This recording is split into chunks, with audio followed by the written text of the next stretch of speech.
Shalom, benvinguts a Alayam, un podcast sobre Israel, Palestina i l'Orient Mitjà. Som en Pol Sánchez. I l'Ofer Lashevitsky. Aquest projecte es sosté amb les vostres aportacions. Pots recolzar-nos al nostre perfil de Patreon a partir de 5 euros al mes. Comencem. Avui parlarem de l'estat de les negociacions entre Estats Units i l'Iran, de la humiliació de Ben Gvir als activistes de la flotilla a Gaza i de futures novetats de l'Alayam. Bon dia i benvingut a l'Alayam, Pol. Com estem? Bon dia, Ofer. Porto tot el matí amb tu. Hem tingut un matí de feina intensa. No t'has cansat de mi, al contrari, et veig content i alegre i això és bona senyal. Estic molt content. Hem fet molta feina i estem planejant moltes coses molt guais per a la IAM que esmentarem al final d'aquest capítol. Per tant, farem un capítol una mica diferent. De fet, l'hem improvisat. Estem gravant a dijous. Sobretot volíem això, treballar aspectes a futur d'aquest programa, novetats, i hem dedicat el matí a fer reunions estratègiques i executives. Per tant, aquest capítol serà ara una mica més curt de l'habitual. Tractarem dos temes d'actualitat que tenim coses a dir i sobretot us volem compartir les conclusions de la trobada. Bones notícies. Necessitem, a la IAM i els seus impulsors necessiten bones notícies, per tant, i com no existeixen massa, doncs les estem creant nosaltres mateixos. Exacte. No? Exacte. Aquest és l'esperit, però bé, n'avançarem més de tot plegat a la part final del podcast d'avui, que com ha dit el meu company, soci de viatge, l'hem gravat dijous 21 de maig. És un spoiler més que res perquè això sortirà, com és habitualment, divendres, i com poden passar tantes coses a la regió, esperem que no hi hagin sobresurts i afectin el contingut del programa d'avui, però bé, l'audiència queda avisada. I entrem directament en matèria, oi, Pol? Entrem Perquè en matèria. hi ha run-run, hi ha run-run. Passen coses entre els Estats Units i l'Iran, perquè les negociacions entre els dos països sembla ser que ara sí entren en una fase decisiva. La proposta emergent, redactada per Qatar i el Pakistan, amb aportacions també de l'Aràbia Saudita, de Turquia i Egipte, preveu que Estats Units i l'Iran signin una carta d'intencions, en diuen, entre cometes, que posaria fi oficialment a la guerra i obriria 30 dies de negociacions sobre la reobertura de l'estret d'Hormuz i la limitació del programa nuclear iranià. Dimarts a la nit, d'altra banda, Trump i Netanyahu van mantenir una trucada tensa, segons la CNN. El primer ministre israelià es mostra escèptic amb el marc de la negociació i defensa mantenir la pressió militar per debilitar encara més el règim iranià. Segons el mitjà Axios, una font del govern nord-americà va resumir així la trucada. A Bibi li bullia la sang després de la trucada, no ens sorprèn. Mentrestant, el cap de l'exèrcit pakistanès, Asim Munir, arriba aquest dijous a Teheran per intentar acostar posicions. De fet, mentre gravem, probablement està volant cap a la capital de l'Iran. Trump, que ja va ajornar un atac el passat 18 de maig per petició dels països àrabs del Golf, dona ara una nova oportunitat a la via diplomàtica, però avisa que la seva paciència té límit.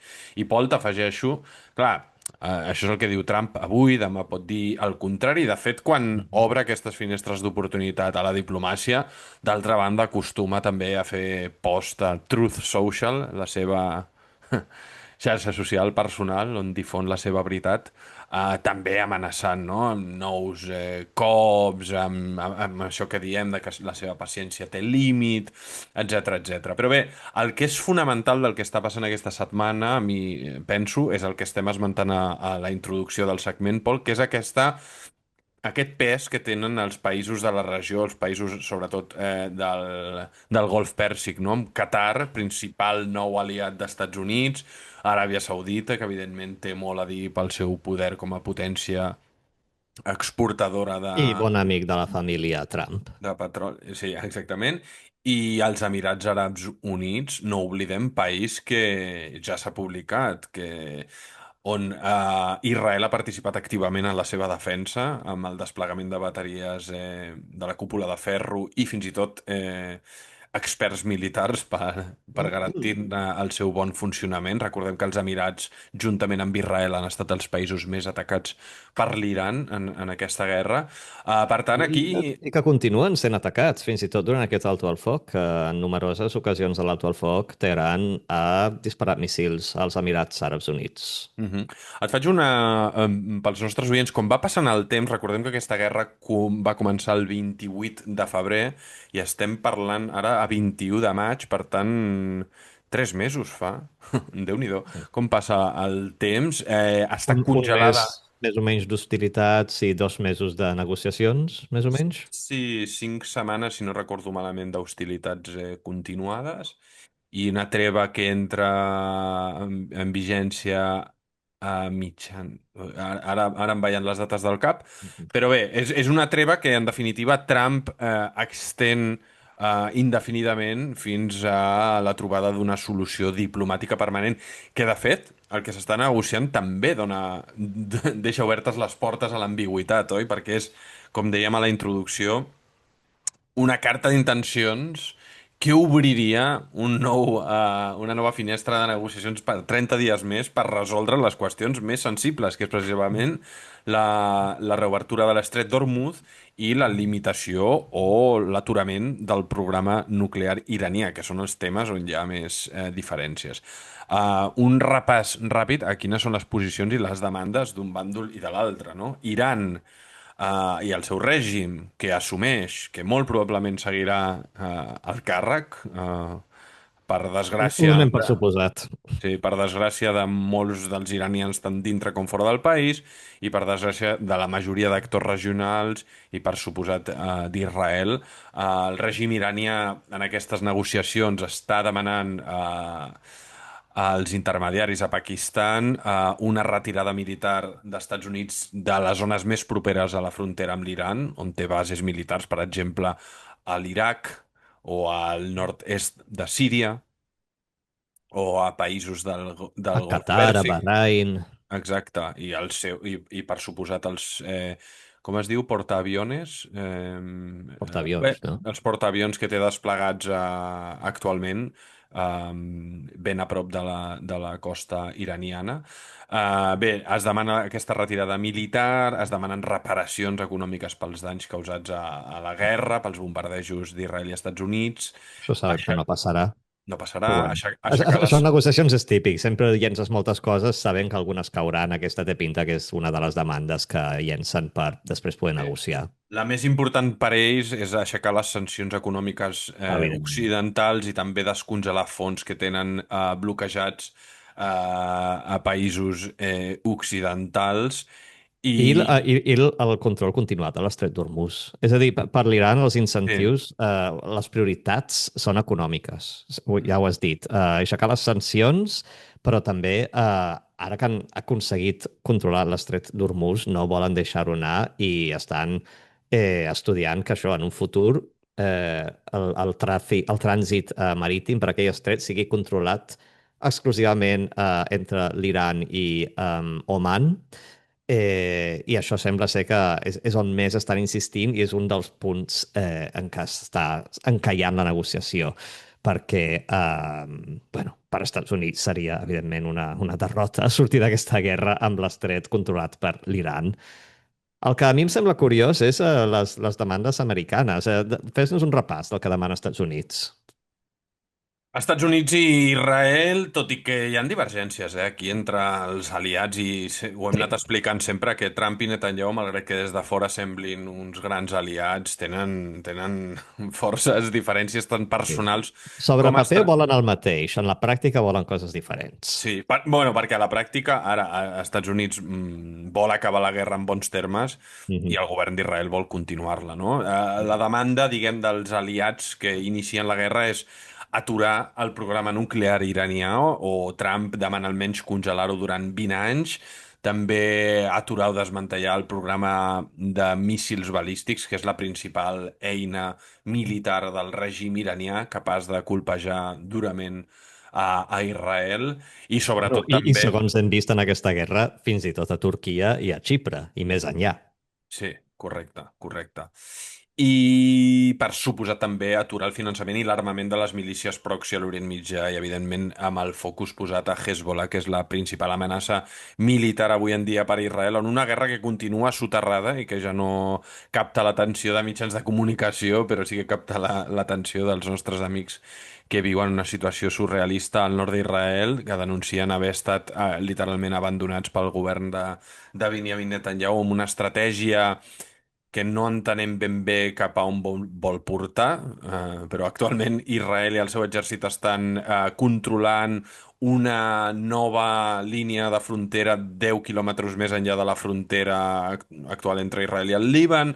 Els soldats israelians estan en una posició estàtica, tractant de netejar poble a poble, no? Mhm. La presència de milicians i d'armament de Hezbollah en aquesta zona, però ja s'està convertint això en una guerra de desgast, en una mena d'ocupació permanent, però no ocupació. Vull dir, és tot molt ambigu. La realitat és que la No guerra sé, continua. crec que no ho hem esmentat, però en les demandes de l'Iran també ja s'inclou posar fi a aquesta guerra al Líban. És a dir, Sí, Iran correcte. demana el cessament d'hostilitats a tota la regió, Sí. que no només acabar la guerra entre l'Iran i els Estats Units, sinó que això s'estengui a tota la xarxa de proxys. Um, Esmentar un apunt així, que he llegit una anàlisi molt bo de algú que hauríeu de seguir tots a xarxes, que és Hamid Reza Azizi, un analista iranià que des del començament d'aquesta guerra ha destacat sobretot a X i altres xarxes i per fer uns anàlisis que mostren molt bé, diguem, la lògica iraniana sense ser, diguem, un altaveu de la narrativa del govern. Ell ha publicat un article a Foreign Affairs on estudiava les reaccions a la regió, a aquesta guerra, a l'Iraq, a Síria, etc. La conclusió de l'article, fent un resum, és que sí, aquesta guerra realment ha debilitat l'eix de la resistència, aquesta xarxa de proxys iraniana, en el sentit de que la xarxa, en tant que xarxa, amb un nucli a Teheran, el cap que controla tot es troba a Teheran, aquesta xarxa s'ha debilitat, han perdut molts efectius, molts combatents, s'ha desintegrat la cadena de comandància en molts nivells. Ara bé, la guerra pot tenir un efecte inesperat, que és que neixi un nou eix de resistència, però no controlat per l'Iran, sinó un eix de resistència xiïta, que al final seria composat per milícies, si no iguals, semblants en els mateixos països que tenen presència xiïta, com ara l'Iraq, a la zona est de l'Iraq hi ha una forta presència xiïta, o al Líban, al sud, per exemple, de Beirut, on es troba Hezbollah i els seus votants. Um, Bàsicament, aquesta guerra ha enfortit com el sentiment, diguem, eh, xiïta, el sentiment d'unitat i de sentir-se amenaçats i de ser una minoria amenaçada a la regió. I d'acord, pot ser que Teheran ja no controli l'eix de la resistència a una mateixa efectivitat que abans, però pot ser que veiem noves milícies naixent en resposta a això. Milícies locals xiïtes buscant armar-se i defensar-se d'aquests atacs ells en dirien imperialistes nord-americans. Mhm. Aquest és un tema que probablement no passarà. Recordem, Pol, això ho sentia aquesta setmana, bueno, és una dada que coneixem fa temps, però Iran, malgrat que ara no té la connivència, o sigui, el passadís que tenia amb Síria quan hi governava Bashar al-Assad i avui en dia hi ha un règim islamista sunnita, per tant, contrari als interessos de Teheran i de Hezbollah, que és l'eix xiïta. Igualment, encara per Síria, la frontera amb el Líban, que no està, evidentment, tancada i sellejada, continua passant tant calés com armes cap a Hezbollah vinguts des de l'Iran. És una via que no s'ha acabat de tancar i de controlar.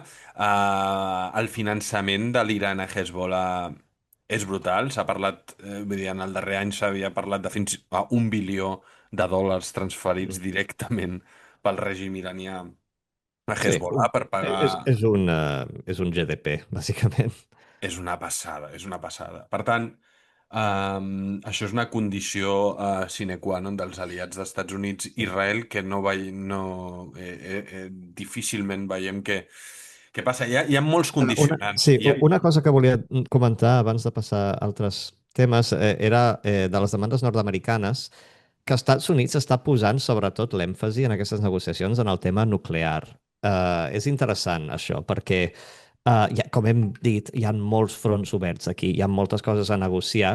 En canvi, tu quan sents a Trump parlar, sembla que només li importi la qüestió nuclear, com si això fos el quid de la qüestió. Aviam, Trump ja sabem, pensa en termes estètics, en com les coses es veuen i com pot vendre una victòria al seu públic. Um, és possible que ell hagi detectat que amb el tema nuclear és on més fàcilment pot obtenir una, entre cometes, victòria. Perquè, com sabem, l'Iran ja va firmar un acord nuclear amb els Estats Units sota l'administració Obama, el famós JCPOA, que el mateix Trump va abandonar durant la seva primera presidència. Per tant, jo veig la insistència de Trump en el tema nuclear com a això, com has dit tu abans, Trump li interessa una cosa i és acabar aquesta guerra i sortir-ne amb quan menys dany a la seva reputació possible, perquè s'acosten els midterms i tots els sondejos apunten a que als Estats Units veurà una onada demòcrata en aquestes eleccions com a resposta a la impopularitat de Trump en molts fronts, no només aquest a nivell internacional. Eh, I doncs sembla que ell voldria treure d'aquestes negociacions un tipus d'acord que en la pràctica seria el mateix que el JCPOA, no seria gaire diferent del que ja va pactar Obama, és a dir, que Iran es comprometi a deixar d'enriquir o enriquir urani només fins a un límit molt baix, que seria per a ús domèstic, a canvi d'alleugerament en les sancions internacionals i a poc descongelar els fons del règim iranià que, com hem dit, estan congelats a bancs europeus i de la resta del món. Trump segurament vendria això com un JCPOA millorat, seria com l'espin que ell li faria, en plan, he tret un acord nuclear millor que el d'Obama, però no ens enganyem, a la pràctica seria el mateix i seria la seva forma com de sortir d'aquí il·lès. I d'aquí neixen les tensions amb Netanyahu, perquè, com hem dit, l'agenda de Netanyahu passava per eliminar el règim, o fer que caigui el règim i instaurar-ne un de nou que fos menys agressiu internacionalment. Va Per ser així tant, lo del New York Times, del Mahmoud Ahmadinejad? sí, i t'ho puc explicar, però fes la intro. No, la intro és bestial. O sigui, Mahmoud Ahmadinejad, recordem que era el president de l'Iran. Quin any arriba al poder? El 2005? Una cosa així? Sí, va ser president durant dues cadències, dos Sí. mandats. I era Un considerat loco. És sí, un sí, loco. considerat un hardliner, vull dir, representant de l'ala més dura del règim iranià.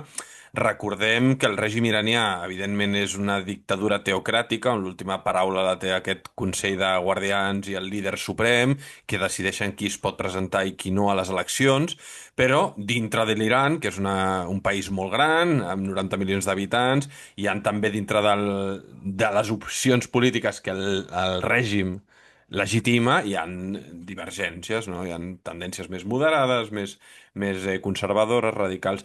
Ahmadinejad, durant el seu mandat, va ser representant de l'ala dura del règim, molt hostil cap a Israel, fins i tot negacionista de l'Holocaust, Correcte. etc etc. Vull dir, Bueno, és el que va popularitzar el discurs d'eliminar Israel del mapa. Bàsicament, això va sortir de boca d'ell, aquesta agenda de política internacional de dir volem eliminar Israel, cosa d'Ahmadinejad. Ja existia abans el suport per Palestina i tal, però ell va com radicalitzar el sí. discurs en aquest sentit. I sí, ho va barrejar doncs, amb negacionisme de l'Holocaust i Va altres coses. fabricar, va fabricar tot, o impulsar tota aquesta narrativa. Doncs bé, sorprèn una informació del New York Times publicada, com es diu ara el reporter aquest israelià que publica el New York Times, que és molt conegut, que també publica a Yediot Aharonot, No recordo. Ronen, Ah, Ronen Bergman. Ronen Bergman. Sí, crac, molt bo. i s'esmentava que la intel·ligència israeliana i nord-americana havia posat els ulls en Mahmoud Ahmadinejad precisament com una alternativa des de dintre del propi país a erigir-se com a possible futurible president en cas de que el règim es sacsegi i es tombi. I això Mhm. s'explicava perquè Ahmadinejad és una figura amb suports força amplis dintre del país i és quelcom que es busca o es necessita. I també... T'ho puc explicar. Sí, bueno, explica el teu insight amb Sí, no, això. explico perquè, clar, és una decisió que, vist, diguem, amb ulls occidentals, fa fins i tot riure, dius, per què Ahmadinejad? Però que quan coneixes una mica la política interna iraniana té molt sentit. Com has dit, al final, sí, Ahmadinejad és part de l'establishment, és membre del règim, però, ja ho has dit bé, el règim és molt ampli i dins d'aquest dins de tot aquest espectre polític hi ha divergències, hi ha amistats dins del mateix règim. Um, Ahmadinejad ja fa molts anys que dins del règim és una de les figures més oposades al règim. Cosa que ens sorprèn, perquè això el veiem com un extremista i tal, però ell porta, des de que va sortir a la presidència, bàsicament, molts anys carregant contra el cercle d'assessors del líder suprem. Per tant, el tio apuntava alt, denunciant corrupció a tots els nivells. Bàsicament, s'estava fent com molts enemics dins del, el cercle de l'anterior líder suprem, Ali Khamenei. Um, També has dit, tenia una base, era un populista, era un home molt popular a nivell de carrer en tant que era popular entre les classes treballadores. El seu discurs públic era populista de la manera que ho és Trump. Era un tipus de figura Trump abans de l'era Trump. Ara tots els polítics parlen així. Um, però com que es va dedicar a això, a carregar tant contra la corrupció dins del règim, ha caigut una mica en desgràcia. Ara mateix es troba en arrest domiciliari. És a dir, Això. sí, a No, i l'Iran això... ja... Vale, vale. I Sí, sí. lo de l'atac, no? Que es va atacar el seu domicili o es pretenia atacar. No, ara no recordo si això va passar. Sí, però va Ara... sobreviure. Clar, i això ja va generar al seu moment com una mica de discurs. Es va atacar la casa d'Ahmadinejad i va circular el rumor que havia mort i després es va desmentir. Resulta que estava viu. Llavors no sabem fins a quin punt aquí intervé ara la intel·ligència No, israeliana i lo- americana el que per deia protegir-lo. el que deia el Ronen Bergman, aquest article, és que es Mm. va atacar amb la intenció de matar els guardes i poder Mm. alliberar-lo de l'arrest domiciliari. Hòstia, Quina, fixa't. quina pel·lícula! Ja, ja, Tot ja. Però plegat. clar, llavors pensa en aquesta lògica, des del punt de vista, diguem, d'Amèrica i d'Israel, quan volen no fer caure el règim, sinó instal·lar ai, com es diu ara? Com van fer m'estan marxant tots els noms. Quan van arrestar Maduro i van posar en el seu lloc aquella figura del seu partit, com Ah, es diu? la Delcy Elsi Rodríguez. Sí, Rodríguez, sí, gràcies. sí, Havia fugit del meu cap. sí, Doncs volen un Delsi Rodríguez iranià. sí. Havien pensat en Ahmadinejad per això, perquè era una figura que ja ell li queia malament gran part del règim. A. B. Estava en arrest domiciliari, per tant, a canvi de la seva llibertat, els hi deuria el favor, diguem, als qui l'alliberarien, als Estats Units i a Israel, en aquest cas. C, suport popular. És un home que té suport a nivell de carrer fins i tot a dia d'avui. Entre la gent que odia els clergues i tal, doncs es veu com una figura del règim alternativa a aquesta branca més teocràtica. I suposo que, bueno, li tolerarien aquest discurs una mica pallasso i agressiu a canvi de que canviés certs aspectes de política exterior envers Israel, envers el programa nuclear, envers Hormuz. Aquest era el plan. Ja et dic, sembla molt raro vist amb ulls occidentals, però des un punt de vista de política iraniana té molt sentit. Mhm, mhm. Bé, així estan les coses. Tampoc... Hi ha molt més. El nostre analista militar de referència, Mosarel, deia que el fracàs de les negociacions pot conduir a reprendre la guerra, perquè Mhm. no sabem com es pot llevar Trump, malgrat que en teoria l'instint i l'interès va en contra d'això, però també pot ser que s'encansi un dia. Sorprèn, bueno, no sorprèn, Iran està en una posició de demandes maximalistes, el règim se sent enfortit, sap que té Sí. les seves eines per Perquè contrarrestar. sap que Trump vol acabar ràpid i Sí, ells han vist que poden aguantar. i Llavors el no... temps està al seu favor. Al règim iranià no li importa gaire que bombardegin i matin gent. Què va? Per tant, aquest és el panorama. Veurem si no canvia massa, però bé. Si et sembla, seguim, Pol, comentant altres temes, altres blocs, Itamar Ben-Gvir, l'estrella d'Israel. Sí, Ben Gvir. És Ben Gvir la nova cara d'Israel? És la pregunta que ens volem fer. I agafem el clip viral, bueno, clip que s'ha viralitzat tal i com ell pretenia, en què sortia humiliant als membres detinguts de la flotilla, el Global Summit Flotilla, que s'encaminava cap a Gaza. Què ha passat? El ministre de Seguretat Nacional d'Israel, Itamar Ben-Gvir, va desencadenar dimecres una onada de condemnes internacionals després de publicar un vídeo en què es burlava dels activistes de la flotilla de Gaza detinguts al port d'Ashdod. Les imatges mostren uns 430 detinguts amb les mans lligades a l'esquena, agenollats a terra, mentre Ben-Gvir onejava una gran bandera israeliana i declarava «Benvinguts a Israel, aquí els amos som nosaltres. Anachnu ba'alei abait», és el seu slogan. L'himne nacional d'Israel sonava per altaveus i es va sentir Ben-Gvir dient als guàrdies que no es preocupessin pels crits d'una dona que se sentia de fons, entre altres imatges desagradables. Itàlia, França, els Països Baixos, el Canadà i diversos governs més van convocar els ambaixadors israelians, mentre que el president del govern espanyol va anunciar que impulsaria sancions de la UE contra el ministre. El ministre d'Exteriors, Gideon Saar, va qualificar l'episodi d'exhibició vergonyosa i el primer ministre Benjamin Netanyahu va emetre una insòlita reprovació del seu soci d'extrema dreta. Els activistes, part de la Global Summit Flotilla, han iniciat una vaga de fam. Ara bé, hi ha moltes coses a comentar aquí, però comencem pel final. Comencem per aquestes reaccions dels membres de la coalició, Gideon Saar i Benjamin Netanyahu, que es van apressurar a publicar tuits condemnant l'actitud de Ben-Gvir. Ara bé, Clar, clar, ho condemnen i sembla ser que estiguin parlant d'un jove tarat anarquista que passava pel carrer i feia una malifeta, no? Va haver, em va agradar molt la resposta d'un tuitari israelià a un diplomàtic israelià, crec que no sé si l'ambaixador als Estats Units, que es feia ressò d'aquestes condemnes de Gideon Sa'ar i Benjamin Netanyahu, i li preguntaven, bueno, però llavors l'heu fet fora, ja, del correcte. govern? Perquè, clar, i aquí teníem el tuit aquest que et vaig passar aquest matí del Avi Sasharov, no sé si te'l vaig passar pel nostre xat a WhatsApp, però bé, si el pots recuperar mentre parlo, estaria bé, però bàsicament la cosa és dir, de què us sorpreneu tant, ministre d'Exteriors Gideon Sa'ar i primer ministre Benjamin Netanyahu? És el ministre de Seguretat Nacional del vostre govern.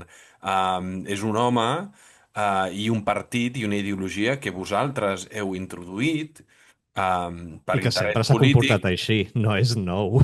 No és cap sorpresa, vull dir, o sigui, aquí què passa? Que l'únic que indigna és que aquest senyor... nosaltres a la IAM ens fa tremenda mandra tenir que donar-li bombo i platillo, no? Parlar d'això, però clar, tot el món n'està parlant i som un podcast que parla d'Israel, per tant no ens queda un altre.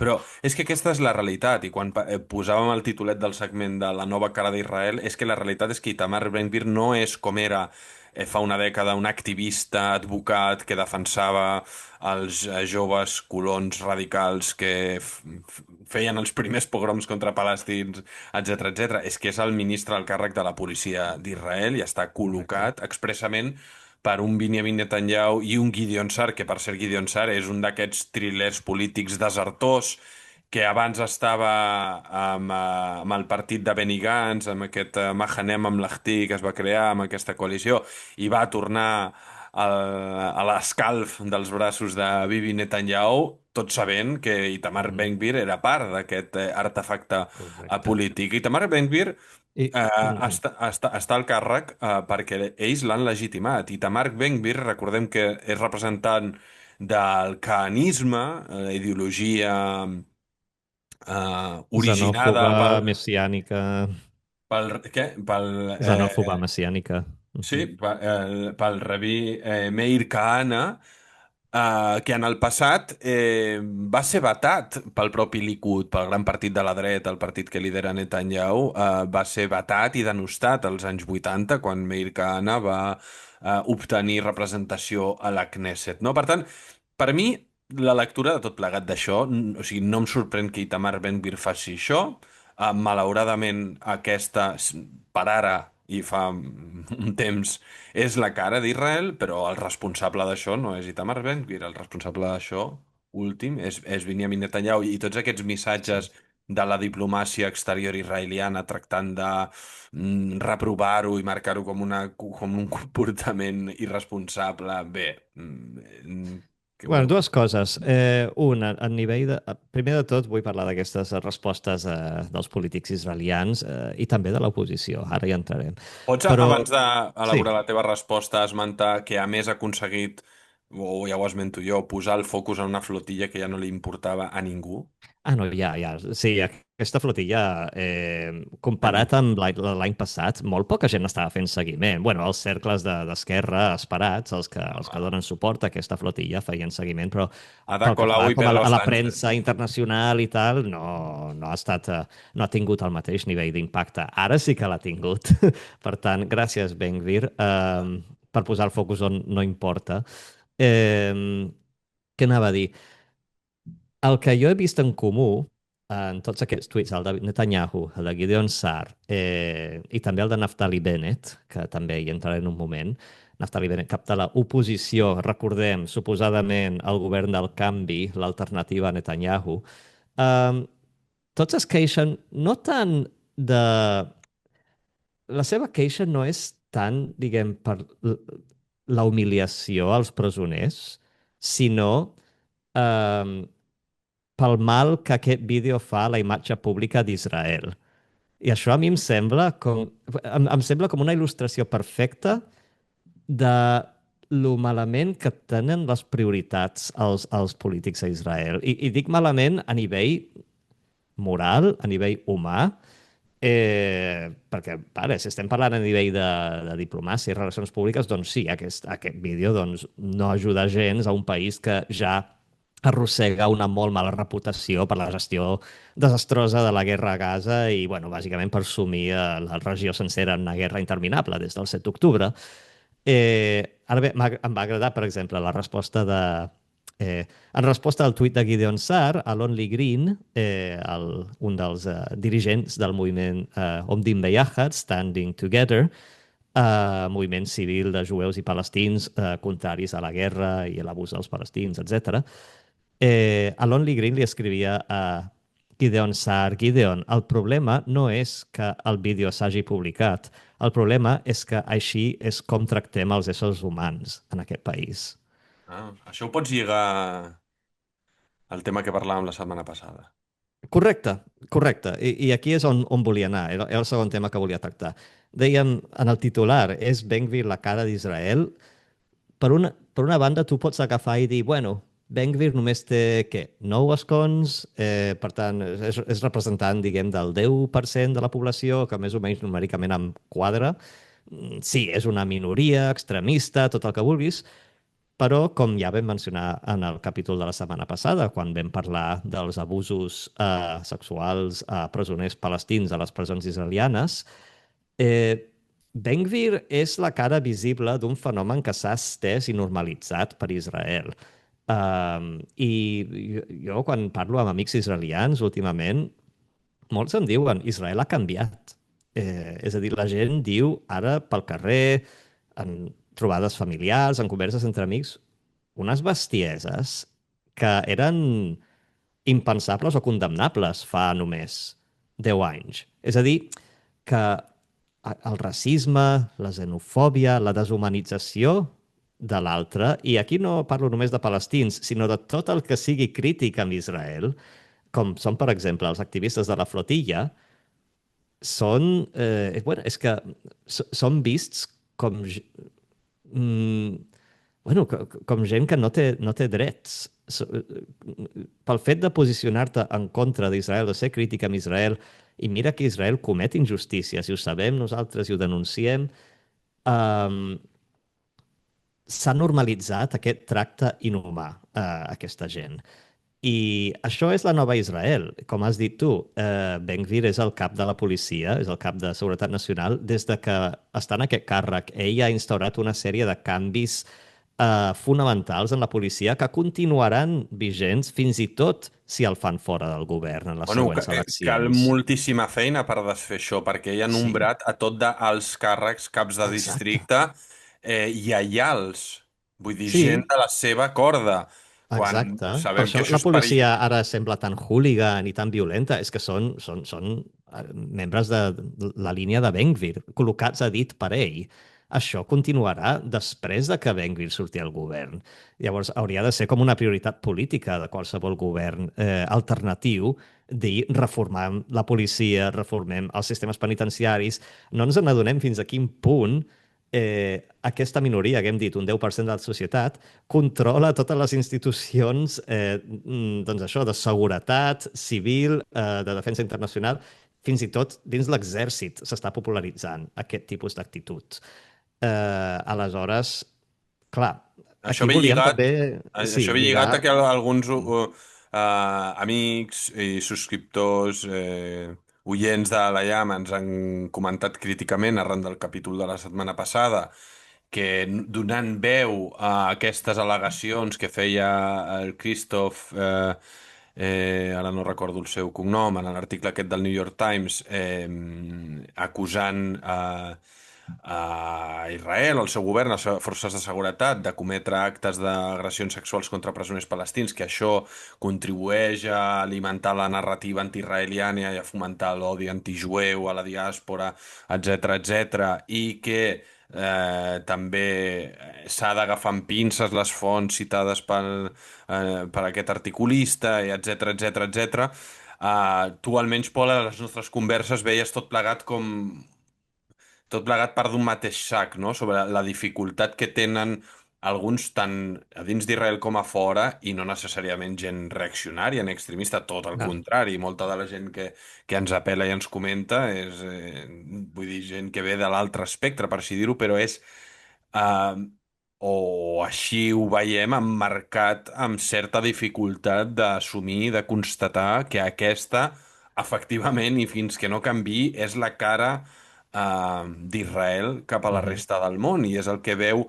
Clar, nosaltres sabem diferenciar els matisos, sabem que a dintre de la societat israeliana hi ha moltes tendències, hi ha molta gent que s'oposa a això, etc, però al final el que rep un telespectador de televisió espanyola o TV3, un que obre l'Instagram, la gent que, de peu de carrer de les societats occidentals, que li arriben espurnes del que passen allà, veuen la cara d'Itamar Ben-Gvir fent aquestes i dient aquestes bestieses, i el dany és tan gran que fins i tot el propi ministre d'Exteriors d'Israel i el seu primer ministre veuen la necessitat i la urgència de sortir públicament a desacreditar a una persona que és la seva aliada, no? Vull dir, no ho sé. Sí, sí, no, exactament. Trobàvem rellevant mencionar aquest feedback que hem rebut del darrer episodi i insistir que han estat diverses persones per diverses fonts que ens han fet arribar feedback crític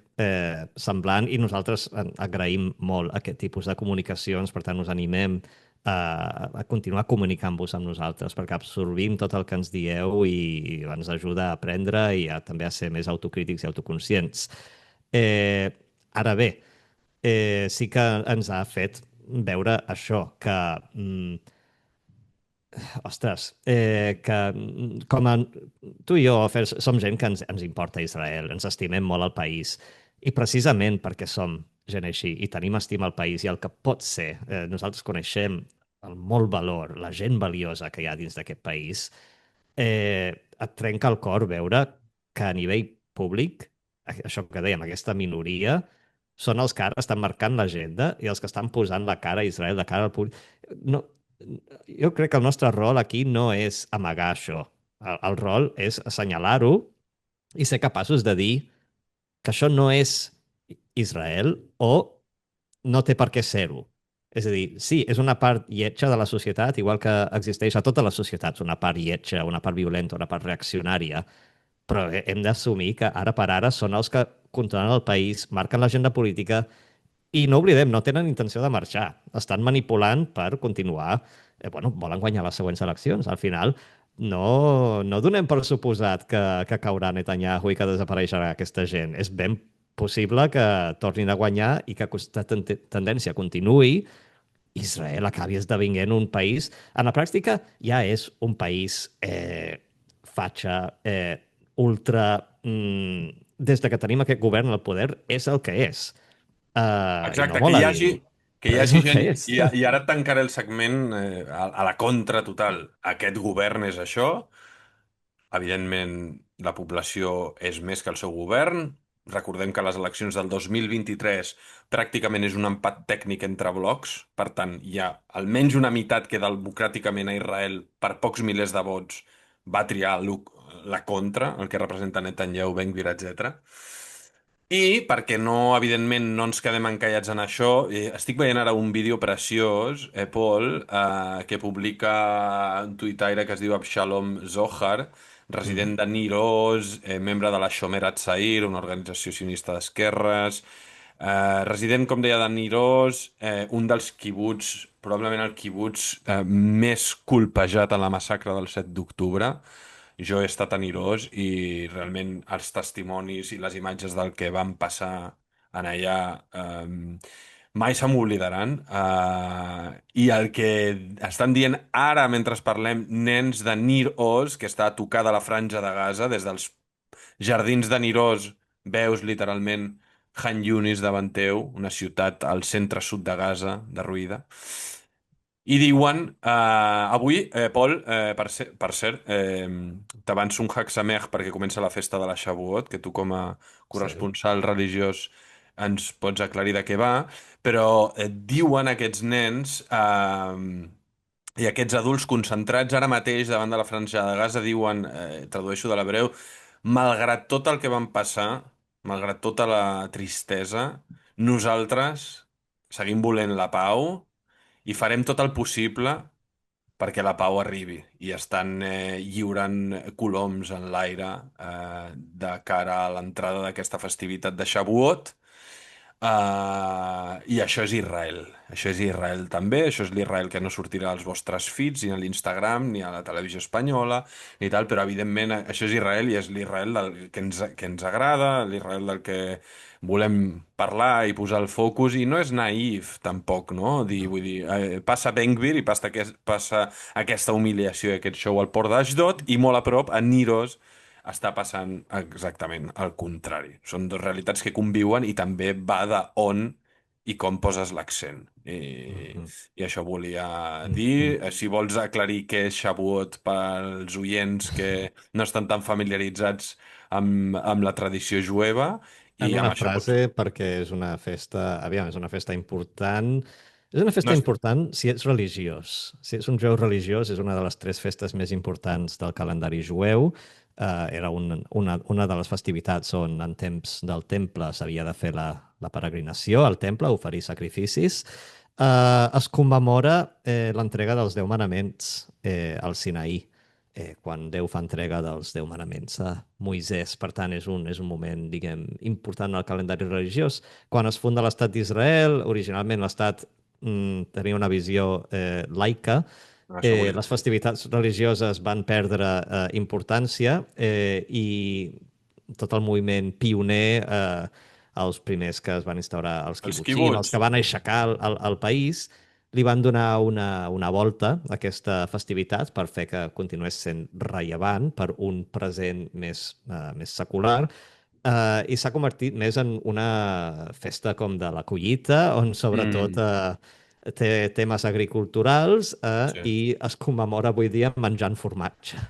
Menjant formatge, Sí, folklore, balls, es treuen els tractors, es presumeix de la collita... És una festa correcte. més folk, no? Més de Sí, tradició més popular. bucòlic, sí, sí, sí. Exacte. Ara conviuen aquestes dues tradicions i Shavuot és amb dues coses.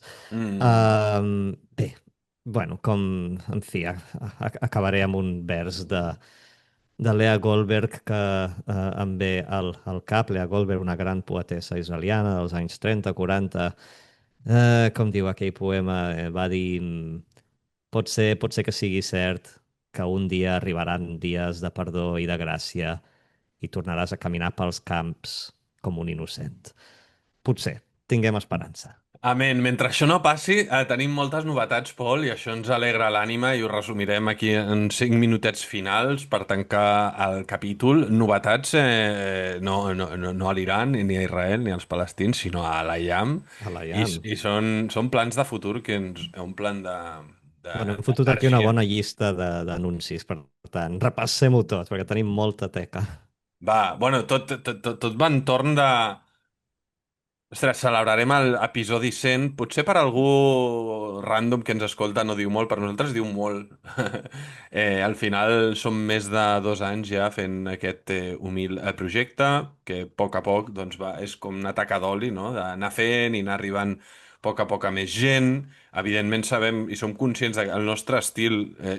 Som conscients que si ens dediquéssim a la confrontació, no? I tal, guanyaríem molta més, o podríem guanyar molta més viralitat i arribar a més gent, però ens mantindrem fidels al nostre estil, per tant, preferim pocs i bons que molts i casuals, no? I aquesta és la Mhm. nostra filosofia i seguim picant pedra en aquesta direcció. Per tant, el primer anunci és que farem a la Yam Party, no? Una celebració de l'episodi número 100 Mhm. a la Casa Dret, la casa gran Tenim dels data, judeus, tenim data. Quina dels data judeus. vam dir? Sí, perdona. Si no vaig errat, anem a obrir el calendari, però és el 20 de juny, El 20. dissabte. Dissabte 20 de juny, festa a la IAM per celebrar el centenar episodi. Sona bé, i a part és proper a Sant Joan. Ostres, és una època de l'any que m'encanta, Sí. els dies molt llargs i bé. Llavors, el pla serà el següent, farem un episodi en directe a la Casa Dret, la casa gran del judaïsme català, i La casa després del farem... judaïsme guai. Correcte. I després farem un esdeveniment al rooftop, al terrat de la casa. Farem una barbacoa, farem entrepans a la brasa i prendrem vi, cervesa o refrescos, el que us agradi més. I, a més, estrenarem una parada de merchandatge a la IAM, que properament en sabreu més. Estem en marxa fent els dissenys de diversos productes que creiem que serviran doncs, per expandir la nostra marca, per expandir la Mhm. comunitat, per mirar de generar més ingressos que són també necessaris. Per tant, tot això passarà dissabte 20 de juny a la Casa Dret. El convidat... Esteu convidadíssims a venir bueno, celebrar amb nosaltres. Farem una Sí, bona festa. probablement la setmana vinent o d'aquí 2 ja farem l'anunci, no, de l'esdeveniment a Sí. les xarxes i el convidat. Tenim una idea en ment, esperem que pugui tirar endavant. Això és una. Vols anar amb l'altre gran Sí. anunci que passarà la L'altre setmana que ve? l'altre gran anunci és el capítol de la setmana que ve. Divendres de la setmana que ve publicarem una entrevista en exclusiva. L'Ofer i jo parlarem amb Edgar Keret. A mi em flipa que fem això. Edgar Keret és possiblement l'escriptor israelià més popular de la història d'Israel. És llegit en tot el món, un autor de contes molt divertit i molt estimat. I que, bé, jo sóc l'autor de les dues darreres traduccions dels seus contes al català. Aquest mes de maig es publica... Orgullós traductor. Sí, home, home. Brutal, Colacabó. Així vaig començar la meva carrera com a traductor literari, amb els contes de Keret, traduint de l'hebreu al català, i ara, bueno, m'ha obert la porta a molta més feina en aquest camp, per tant, és un gran què per mi. Aquest mes de maig es publica el seu darrer llibre, El blues de la fi del món és el títol que li han posat en català, tot i que en hebreu es diu autocorrect, autocorrecció o correcció automàtica. Però, vaja, ja el trobareu a botigues. El blues de la fi del món, publicat per la segona perifèria, amb l'inestimable ajuda de l'incansable editor Miquel Adam. Per tant, divendres que ve, entrevista a la IAM amb Edgar Queret per promoure aquest nou llibre, aquesta nova traducció, i farem un sorteig. Sortejarem 3 còpies d'aquest llibre als nostres oients i més enllà. Farem una campanya a xarxes, ja veurem com ens ho farem. Encara no tenim la logística molt clara, però sí que està aparaulat amb l'editorial, per tant, espereu això. D'altra Més banda, coses. més coses, se vienen cositas, se vienen elecciones, no? Venen eleccions, estem esperant els propers dies l'anunci.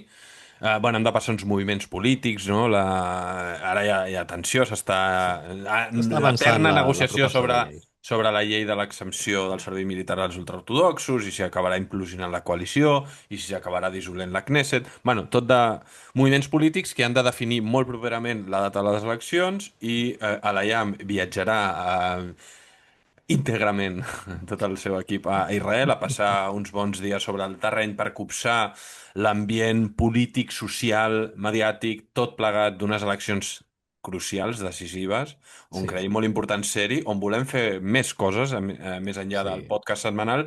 Per Us tant, volem portar material guai. Us volem anar allà i currar-nos material per vosaltres, perquè pugueu fer correcte. un seguiment d'eleccions des del terreny. Correcte. I com això ho hem de finançar, doncs volem impulsar la campanya de subscripcions de pagament a aquest podcast. Per tant, si ho estàs escoltant i encara no ho ets, tens un bon motiu per fer-ho, però a més, Pol, els subscriptors de pagament que fins ara només han tingut l'incentiu de recolzar-nos sentimentalment en el projecte i fer-ho viable, ara doncs tindrem una sèrie d'incentius, no? Perquè els que hi són premiar la seva fidelitat i pels que vinguin, doncs donar-los incentius, no? Per venir i per quedar-s'hi. Així és, Quina és la així és. llista? Les La vostres llista de la compra. subscripcions, les vostres subscripcions no només ajudaran a pagar-nos aquest viatge a Israel per fer una cobertura de les eleccions, que ens fa molta il·lusió poder fer, sinó que això, a part de bueno, més enllà del suport emocional, l'únic incentiu que fins ara ha ofert la subscripció era accés gratuït als directes que fem a la Casa Dret. Això continua en peu. Si ets subscriptor de pagament, podràs continuar venint als directes sense pagar entrada. Però, aprofitant que ara traiem marxandatge, regalarem a tots els subscriptors que posin 5 euros al mes una tote bag d'Alayam i si pagues a partir de 10 euros al mes, regalarem una tassa de l'Ayam perquè puguis pensar en nosaltres quan et prens el cafè de bon matí. Uh, no sé si això és bo o no, però és el que es fa. Um, M'agrada, m'agrada. També crearem un segment de recomanacions literàries i això és en resposta a peticions populars perquè des de que fem a la IAM, molt sovint hem rebut DMs, missatges de oients, subscriptors, que ens demanen que recomanem llibres sobre Israel, sobre Palestina, sobre l'Orient Mitjà. Per tant, crearem un petit contingut exclusiu per a subscriptors de pagament, que seran recomanacions literàries fetes cada mes. Volem, de nou, estudiar la logística per obrir algun tipus de botiga a Amazon, on podeu comprar els llibres que recomanem i mirarem de crear algun codi de descompte pels subscriptors de pagament que comprin d'aquesta manera. Però vaja, subscrivint-vos a la IAM, rebreu recomanacions de llibres que potser no n'heu sentit parlar, les lectures per conèixer millor aquesta regió. Per últim, també farem com definim això? Quedades, Q&As. Q&A, clar, question and answer, no? Sí. Sí, farem quedades exclusives, sessions de pregunta i resposta amb l'Offer i un servidor, exclusives per a subscriptors de pagament. Això seran reunions on quedarem amb vosaltres, amb els subscriptors de pagament, Farem un format híbrid. Si esteu a Barcelona podeu venir a la Casa Dret a compartir una cervesa amb nosaltres, i si esteu massa lluny us podreu unir per una trucada de Zoom i farem una sessió on parlem sense pressió, sense guió, contestant les vostres preguntes, i això són sessions que no es gravaran, seran moments únics i repetibles on mirarem de conèixer-nos i enfortir la comunitat a la IAM. Déu-n'hi-do, Déu-n'hi-do, quin llistat d'incentius, Pol. Tot això fa goig, fa joia. Fa goig. I ho A la necessitem. IAM creix. Ho necessitem tant els, els locutors com la comunitat, com bé, tothom, a poc i bona lletra, vindran cosetes maques, per tant, Sí. sobretot marqueu-vos, tothom qui pugui, el 20 de juny farem un Xabat al Terrat, segona edició, ben maca, a la Casa Dret, aquest capítol. Per tant, estigueu atents, perquè totes aquestes novetats passaran aviat i tot plegat doncs, amb l'objectiu de donar un impuls en aquest humil projecte i seguir endavant i carregar les piles, I perquè no tant, és fàcil i tot creiem plegat... molt en la IAM, sí, estimem tot- molt aquest projecte, val la I tot pena. plegat, és que és també teràpia, no?, que necessitem, perquè evidentment els temes que tractem, com el que vam parlar la setmana passada, o tantes setmanes, és tu, i nosaltres evidentment ho vivim molt de prop, i això té també el seu cost. Per tant, és una mena de teràpia també per mirar de revertir les conseqüències de tot plegat. Però bé, Pol, ho deixarem aquí. Seguim amb les nostres vides d'aquest dijous, molt pendents del que passi a l'Orient Mitjà, a l'Iran, Israel, etc. Esperem que coses bones, però són realistes. I seguim amb moltes ganes de parlar amb l'Edgar Queret la setmana vinent. El blues Vinga. de la fi del món. Shabbat Shalom i Hag Sameach, Pol. Hag Fins la setmana Sameach i vinent. Shabbat Shalom. Adéu-siau.